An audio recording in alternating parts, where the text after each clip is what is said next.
Hello, everyone. I'm really excited to be in this conference. It's the best conference for the best asset in the world. So today I will be talking about something simple, but something the Bitcoin has been drifting slowly from, which is the peer-to-peer promise.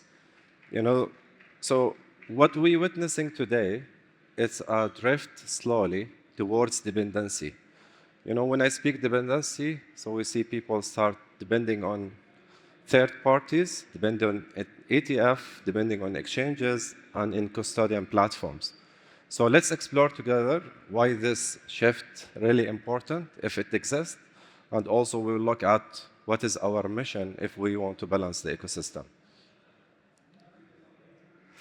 So I would like to start with the first definition and principle of Bitcoin. So the first definition of Bitcoin is a peer-to-peer electronic cash system. And when we say a peer-to-peer, it means a peer knows how to self-custody and a peer knows how to transfer Bitcoin. And Bitcoin is made as a revolution for all street. It's not made for only one street.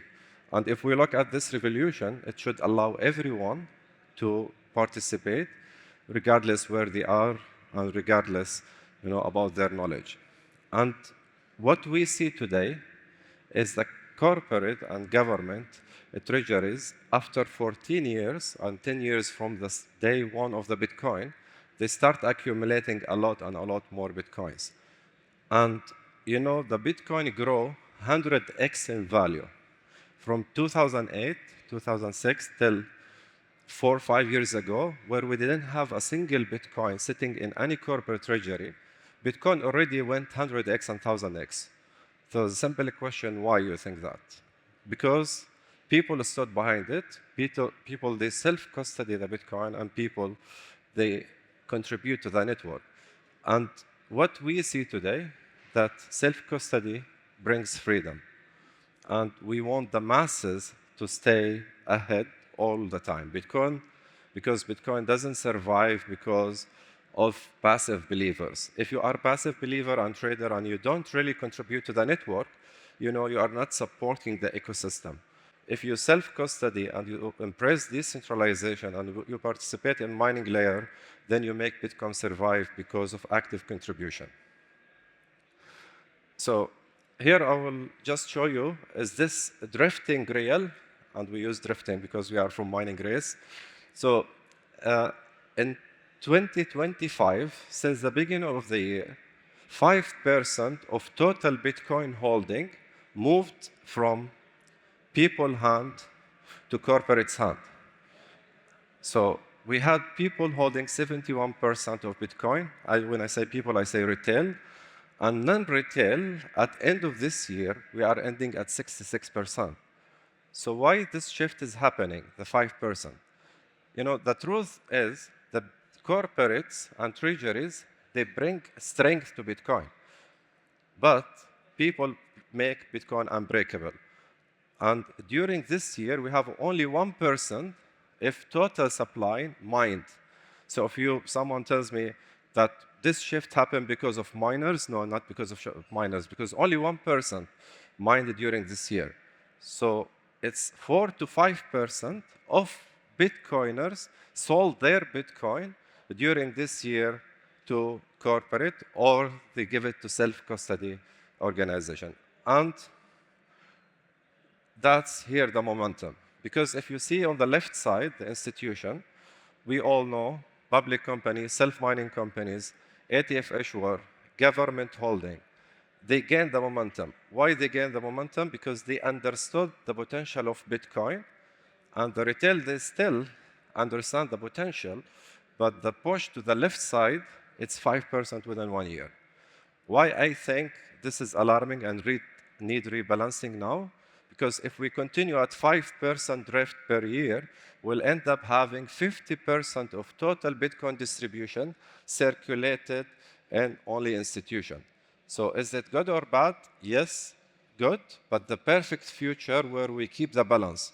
So we work in the retail people to self-custody and know how to manage their Bitcoin and to contribute to the mining layer. And on the left side, also we have the corporates push and brings the fast momentum, because if all accumulation happen in corporate side, Bitcoin will be systematic.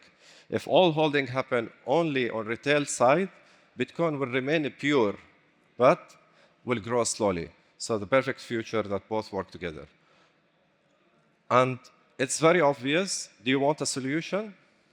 One side growing slower than the other side, we need to support retails by really educating them and bringing back the adoption or speeding the adoption of retail. How this comes? By tools which gives people a self-custody in simple way. But also, most important, we want to allow these people to participate in mining, to participate as contributor to the Bitcoin in a simple way. And that will unlock them because they don't become only passive believers, they become an active contributors. And they don't become only traders because then they depend on Bitcoin price, but they make Bitcoin stronger because of its people. So here come also the believer session. So if Bitcoin started as peer-to-peer electronic cash system, the knowledge is not exception. So the knowledge should spread from person to person. Otherwise, you cannot put 1 million or 2 million in conference halls and try to tell them the truth. So we need to educate people, to educate others, and multiply that knowledge across. And this is what we focus on. And also what we also thought of mining as mining race, we added a peer-to-peer distribution incentive system as reward for people who really take this knowledge and multiply it to others through also a decentralized peer-to-peer distribution system.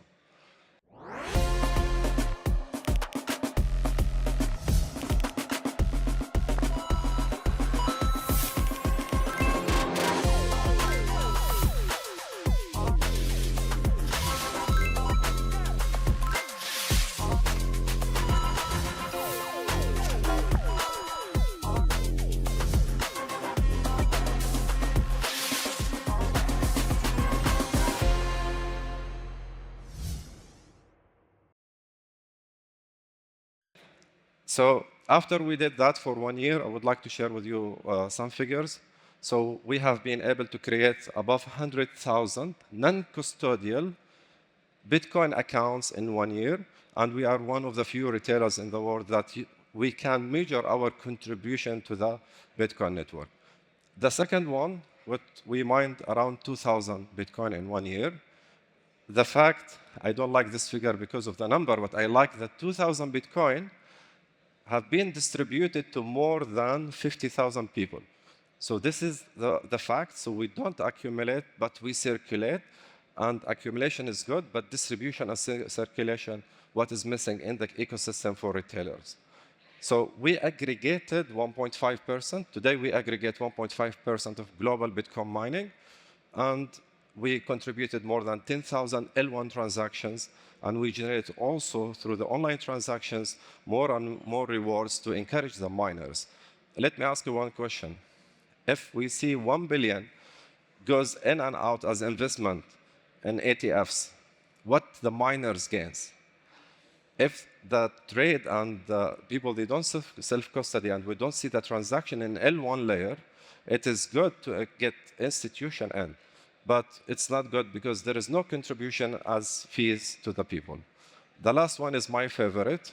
Through past 12 months, we've been able to reach 10,000 direct peer-to-peer education from mining race to the people, and that multiplier comes by 5. And our goal this year to reach 50,000 people, that multiplier will come to 250,000, then we'll see the retail side really go faster.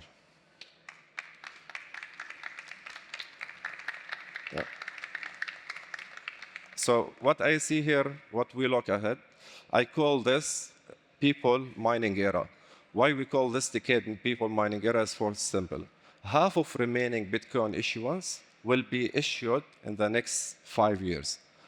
And what that means if someone participates after, and if we accumulate and concentrate the mining to huge self-mining companies only, we will end up another 3-4% of holding also goes to institution side.